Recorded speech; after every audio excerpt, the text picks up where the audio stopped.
بسم الله الرحمن الرحيم الحمد لله والصلاة والسلام على رسول الله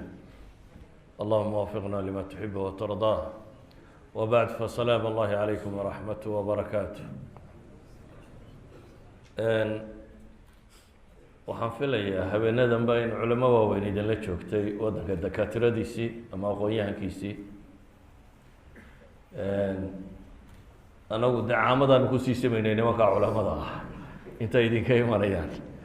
mar hadday yimaadeen oo duruusta akrinayeen cilmi idinkama maqnaan u malayn darsigaygu caawa wuxuu iskaga saabsiisan yahay inaan bal tambiihiyo ama baraarujiyo ninka ganacsada ee muslimka ah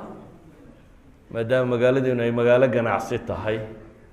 dadkuna camalka ugu badan ama shaqada ugu badana uu hayaa ay ganacsi tahay ee waxyaabaa looga baahan yahay wax ka mid ah ama taxadiyaadka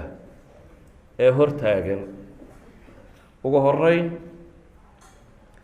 waxaynu ognahay ilaahay subxaanaه watacaala ganacsiga inuu baneeyey waaxala allahu اlbayca waxarama الriba ilaahay subxaanaه watacaala binasi kitaabihi buu inoogu tilmaamayaa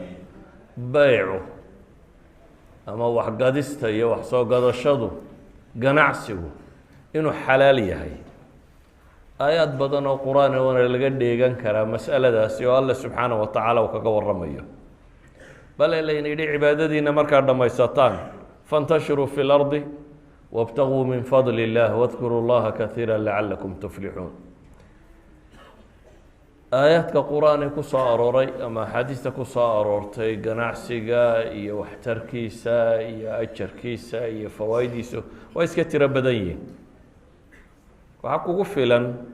imaamu طabri raxmat ullaahi calayhi markuu tafsiirayo aayaadkan ugu dambeeya ee suuraة اlmuzammil ilahi wuxuu leey ina rabaka yaclamu anaka taquumu adnaa min ثuluثay اleyli wanisfa waثuluثahu waطaaئfaة min aladiina macaka wallahu yuqadiru اleyla wالnahaar calima an lan tuxsuuhu fataaba calaykum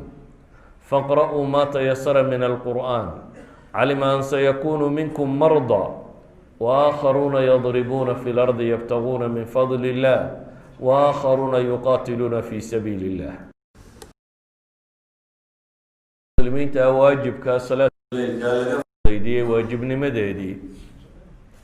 waxyaabaha ilaahay tilmaamay subxaanahu watacaala inaan lagu fudaydiyey waxa ka mid ah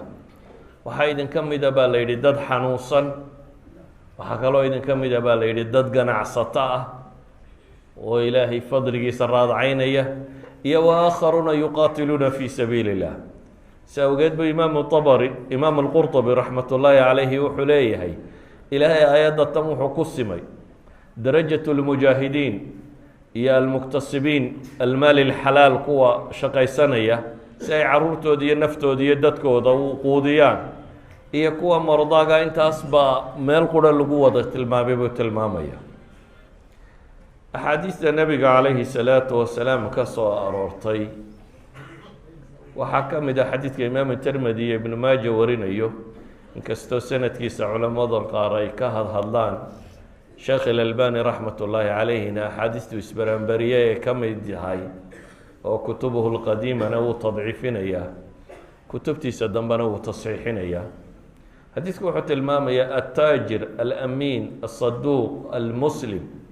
maca annabiyiina waasidiiqiina washuhadaai yowma alqiyaama qofka taajirka ah ganacsadaha ammaanada le amiinka ah ammaanadu waa sifatu lambiyaa inii lakum naasixun amiin ay wada tilmaamayaan waa dadka ugu mudan ummadda muslimka ah sifaadka lagu tilmaamo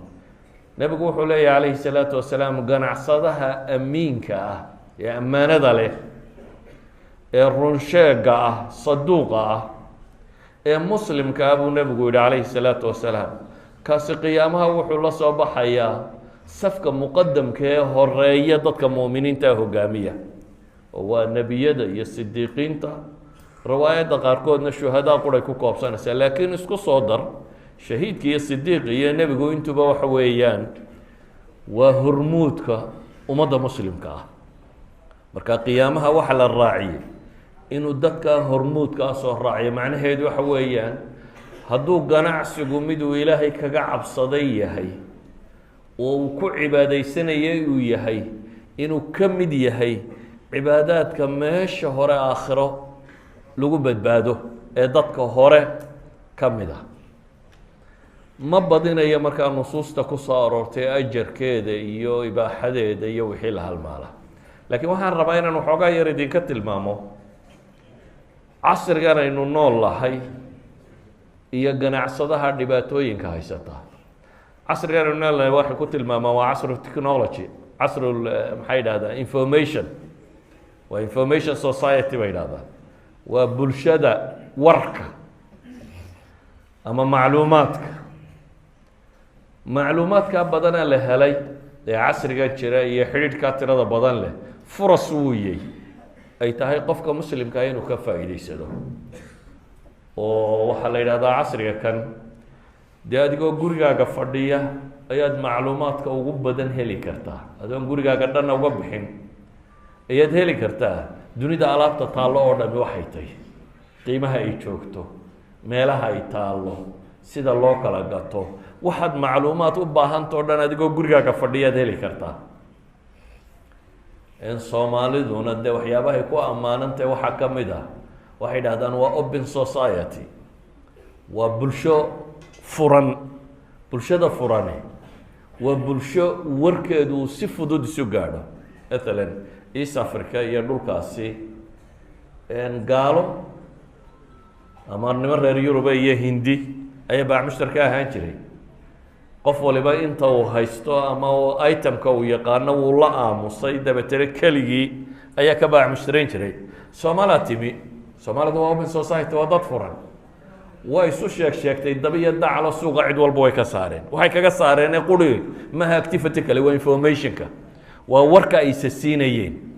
warkaasi ay kala helayeen ay isasiinayeen ayaa ah wax weyn marka la joogo caalamka maanta la joogo marka maanta caalamkaynu joogno itisaalaadku way fudud yihiin ama internet gal ama telefoon dir ama kan dir ama waxaan sameeyay inaad hesho macluumadaad u baahantahay oo dhan waad heli kartaa waxaa kaloo fudud qaabkaad lacagta u gudbin karto oo waagii hore dee awrkaasaa lacagta la saari jiray oo lasii safri jiray oo bila la sii socon jiray haddana waa swift waa mobilekaad sidato aad dhowr badhan taabato ayaa lacagtu dunida dabadeeda ku gaadhaysaa adna kugu soo gaadhaysaa idan itisaalaadkii oo dhami wuu fududaada taxwiilaadkii lacagta oo dhami wuu fududaada muwaasalaadkiina waa fududaadeen wixii wax la saari jiray dareen dayuurad markab wax walba waxbaa lasoo saaray iyana wuu fududyihi xaggaa marka laga eego tijaaradu casrigan way ka fududay cusuurtii hore oo waa furas laakiin dhan kale marka laga eego qofka muslimkaa cidhiidhi badan bay ku tahy waayo nidaamka caalamiga ee dhaqaale wuxuu ku salaysan yahay nidaam aan islaami ahayn waxaa hormuud ka ah dad gaaleed waxaanay bays uga dhigeen oo uu ku salaysan yahay nidaam ribowiya sida daraaddeed waa nidaam dulmi iyo khiyaamo iyo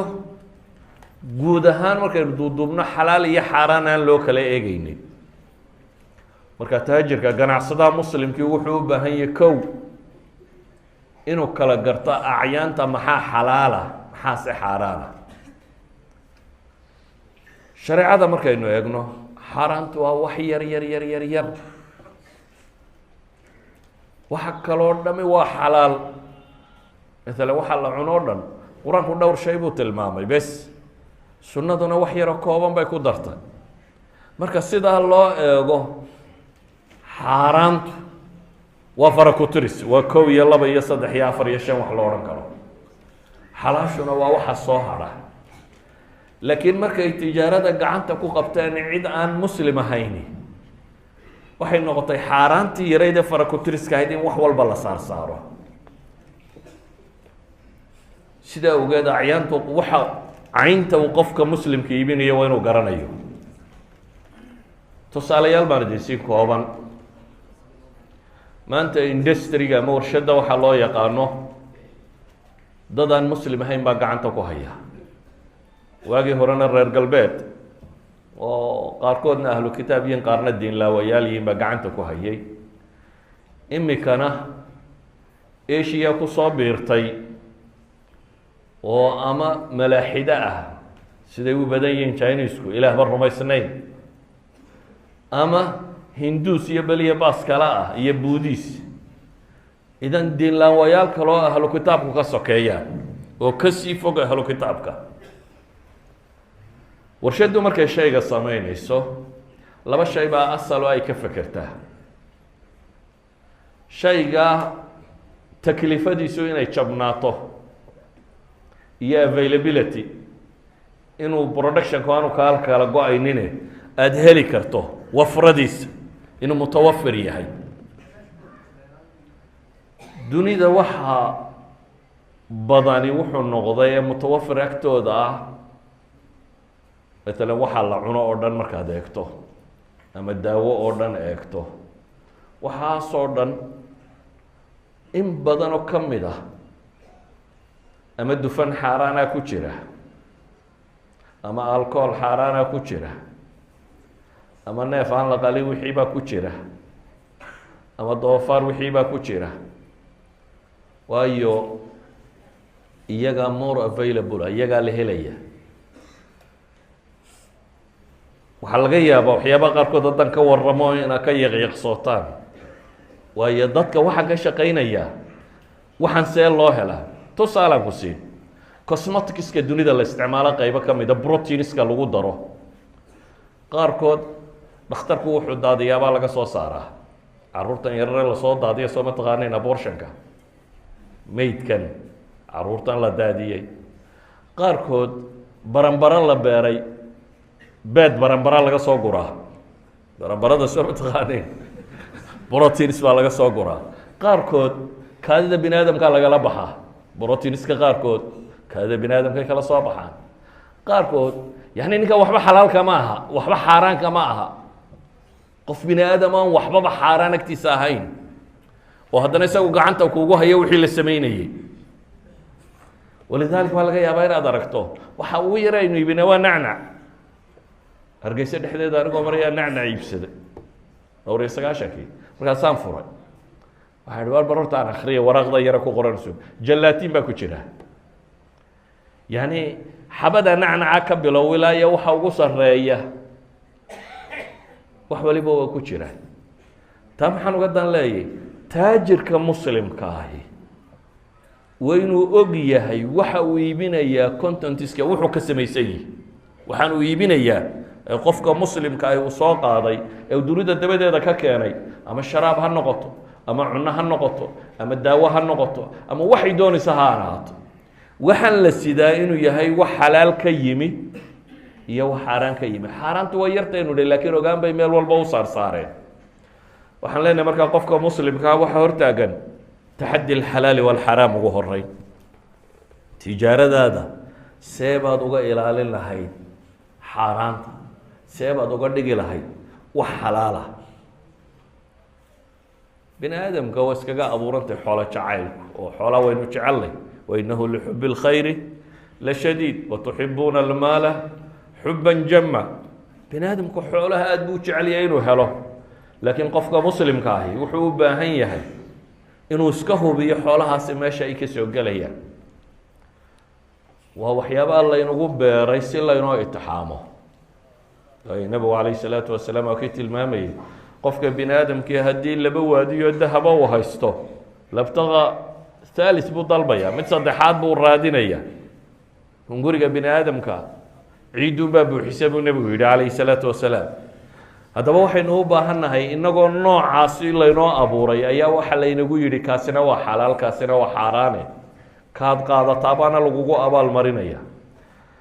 dhanka kalena nafta bini aadamkii markay ururisana waxaa laynagu itixaame kale waxaa ka mid a waxdirat ilanfusu shux. waxaa laynagu xaadiriyey bakhaylnimo. wa kaana alinsaanu qatuura. nebigu wuxuu tilmaamaya yahra bnu aadam, bini aadamku waa gaboobaa laba shay laakiin ma gaboobaane dhalinyaradu mu ka ahaadaa xoolo jacaylka iyo ilaalintooda iyo cimriga iyo amalkaa dheer iyo da-daas in la sii jiro bini aadamku kama gaboobo maxaa ku saaran marka dunida waxa yaallaa baynu idhi waa nooca ah technologygina wuxuu fudaydiyey wax walba in la qaabayn karo wax walba in la qaabayn karo wax badan oo aanad adigu sawiranayninna inay cunooyinka ku jiri karaan maalan cunadu daasadaha ku jirta wax dhadhan loogu sameeyaa lagu daraa oo chemicalska marka la isku walwalaaqo wax dhadhan u sameeya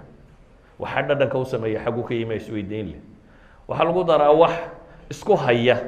inaanay kala miirmin oo waxa isjiidadkiisu inaanu kala bixin ayaa lagu daraa